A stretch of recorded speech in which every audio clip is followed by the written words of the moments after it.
शहर की बारिश भरी रात थी। बाहर बिजली कड़क रही थी और हर थोड़ी देर में अंधेरे में चमक की एक लकीर पड़ रही थी। समय रात के 1:45 बज रहे थे।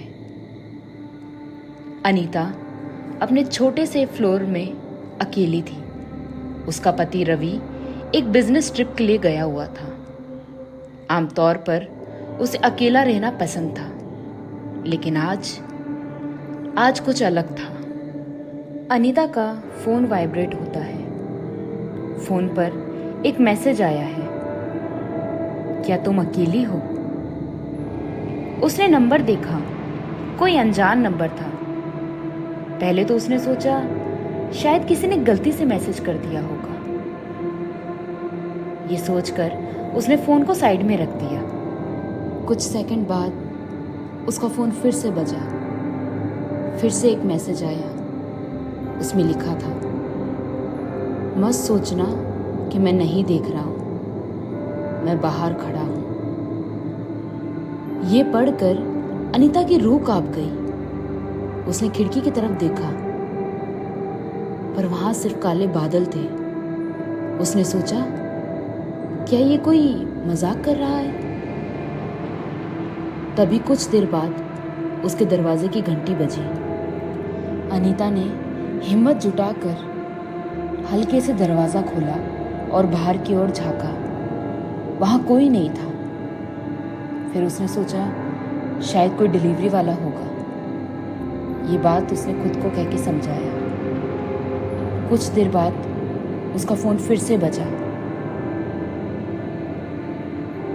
अब उसका मोबाइल कंटिन्यू बज रहा था, वही अनजान नंबर। अनीता ने बड़ी हिम्मत जुटाकर फोन उठाया। हेलो। अनीता की आवाज कांप रही थी। फोन की दूसरी तरफ से उसे एक आदमी की आवाज आई। उस आवाज ने उससे कहा, अगर तुम्हें जिंदा रहना है तो पीछे बिल्कुल मत देखना। ये सुनते ही अनीता तुरंत पलटी और उसे लगा जैसे एक परछाई सोफे के पीछे से हटी है। उसने चीखना चाहा, पर उसकी आवाज जैसे गले में अटक गई हो। अनीता बहुत घबरा गई थी। उसके सर से पसीने छूट रहे थे। उसने बड़ी हिम्मत जुटाकर पूरे घर की लाइट जलाई और फिर उसका फोन फिर से बजा। इस बार वो नंबर उसी का था, उसका खुद का नंबर। अपने फोन पर अपने ही नंबर का कॉल आते देख वो शॉक हो गई और उसने खुद से कहा, मेरा नंबर? ये कैसे हो सकता है? उसने फोन उठाया। दूसरी तरफ से सिर्फ एक आवाज आई, मैं अंदर आ चुका हूं। अनीता, मैं अंदर आ चुका हूं। ये सुनकर अनीता का पूरा शरीर कांपने लग गया। उसके हाथ से उसका फोन फिसलकर गिर गया और वो भागकर अंदर वाले कमरे की अलमारी में छिप गई। उसकी सांसें काफी तेज थी। उसकी धड़कनें बढ़ रही थी और तब अलमारी के बाहर से उसे किसी के चलने की आवाज सुनाई थी। उसने अपनी सहमती हुई आवाज से कहा, कौन है? पर किसी ने कोई जवाब नहीं दिया।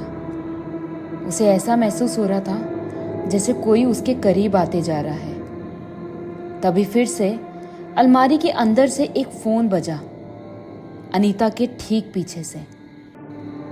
अनीता ने घबराहट के कारण उस अलमारी को खोला और उस अलमारी से गिर गई। उसके हाथ और पैर में चोट आ गई। किसी तरह उसने चीखते चिल्लाते अपने दर्द को महसूस करते हुए वहां से उठी और उसने देखा कि एक लंबा चौड़ा आदमी उसके सामने खड़ा है। अगली सुबह पुलिस को फ्लैट में एक फोन मिला। स्क्रीन पर आखिरी कॉल किसी रवि के नाम से थी। रवि, जो उसका पति था। पर उसका फोन कैसे आ सकता था? क्योंकि रवि तो 2 साल पहले ही एक हादसे में मर चुका था।